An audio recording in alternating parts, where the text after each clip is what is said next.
want you to tell me two breakout players for West Coast and Fremantle this year. Breakout. So obviously it's probably not going to be a new draftee because they're just coming in the system. Yep. So someone who's probably been there a little while that every side needs to have 3 or 4 new faces injected in generally.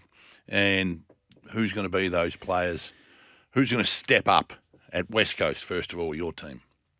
Okay, so I'm not going to be talking about being the best player in the team. Someone that I think, one, probably has to step up. Big step up.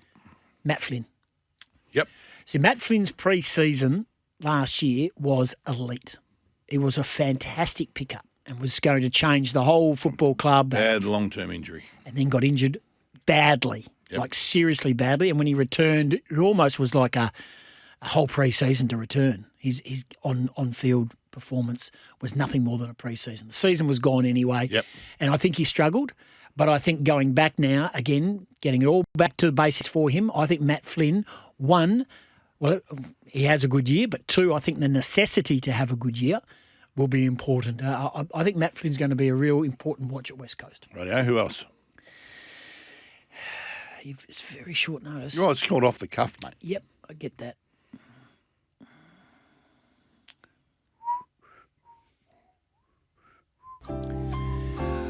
I'm a huge fan of this bloke. I've been a huge fan of this guy for a while. You're a butt coming. So I think he's shown enough to suggest he can play, and it's Ryan Murray. Okay, yeah, you've been a fan. He's a 19-gamer from last year, and I think he's a midfielder. I think he's a midfielder better than a forward. Is he a wingman? Yeah. Well, not midfield. Maybe halfback wing. I think he'll be handy. Beautiful user of the ball. Mm-hmm. And again, another pre-season because he was a latecomer to the football club. Yep.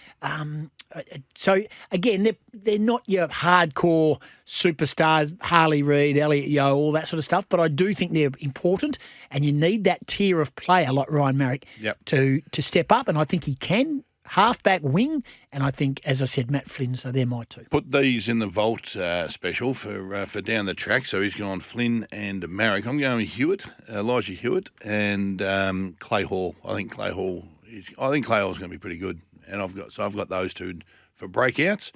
Over to Fremantle, mate. Who have you got? Chapman. Chapman's a star, and I think if he just gets a good run at it, he will be in the All-Australian discussion. Yeah, he is a star for me, Heath Chapman. Just goes at it, has got no fear, which is probably his downfall, to be honest. And he loves to run with the footy. I think he's exciting, and I think if they're going to be a more potent team, I think it all starts from what he does, getting the ball out of the back 50, the D50. So I've got Chapman. Josh Draper as one of mine for Freo. So, and they're going to probably be vying for the same sort of spot, aren't they? Draper's more. Isn't Draper more of a lockdown? See, Chapman's more sort of like third man. Yeah, he's more of a rebounder. Yeah. Okay. So good. Yeah. Fantastic. And your second one for Freo? A second forward. So I think Amos has to have a big year. That's my other one.